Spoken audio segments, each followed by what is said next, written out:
Эта история началась в далеком 1942 году. Ленский район, Якутская ССР. Пятилетний Борис вместе с братьями и сестрами провожает на фронт отца. Тогда еще юный мальчик не знал, что больше никогда не увидит папу. Когда он призвался в армию, наша мама больная была, и мы с пятерью детьми, она осталась одна. Когда они в армию призывали, по придурке речке их везли на лодке. Ну, мужчин, по-моему, десяток было. Женщины плакали. Всем говорили, что возвращаться живыми, невредимыми. Далеко не все смогли исполнить эту просьбу. Далее были тяжелые военные годы, полные слез, лишений и труда. Но главное – веры. Веры в светлое будущее, веры в победу. Ну, когда настало время пойти в школу, у меня не было ни обуви, ни одежды.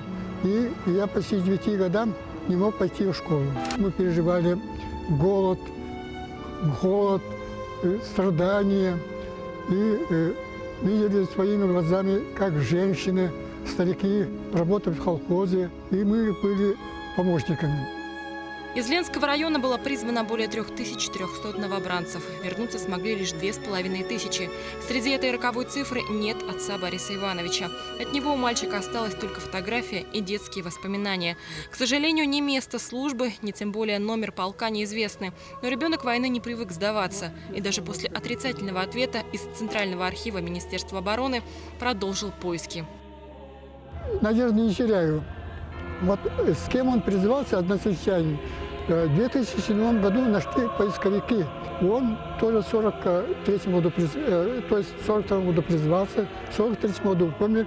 Его похоронили в деревне Гревово Ржевской области.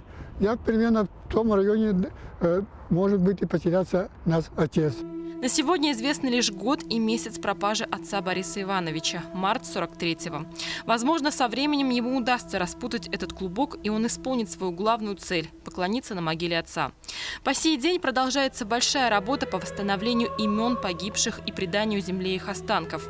Нередки случаи, когда жители Якутии спустя много лет узнают о судьбе своих родных и близких. Для начала необходимо обратиться в военкомат по месту призыва пропавшего. Чтобы разыскать родственника погибшего или пропавшего без вести, также служившего в годы Великой Отечественной войны, нам необходимо знать полное наименование части, номер в части. К сожалению, персональный учет рядового и сержантского состава в годы войны не велся. Все это затрудняет поиски. В Центральном архиве Министерства обороны все документы о таких военнослужащих хранятся не пофамильно, а по номерам частей. Министерством обороны создана база электронная. Также у нас есть сайты, это www.obdmemorial.ru и подвиг народа mil.ru. В рамках проекта отсканировано и предоставлено в интернет доступ более 13 миллионов архивов и свыше 42 тысяч паспортов воинских захоронений. Каждый россиянин самостоятельно может ознакомиться с реальными документами и начать свой поиск. Когда мы готовили этот материал, к нам в редакцию пришло письмо с просьбой найти участника Великой Отечественной. Почтовых писем мы не получали давно. Женщина откликнулась на рубрику «70 лет Победы». Вот что пишет Анна Семеновна Евсюкова из Алданского района. Мне хочется узнать о Евсюкове Федоре Петровиче с 1906 года.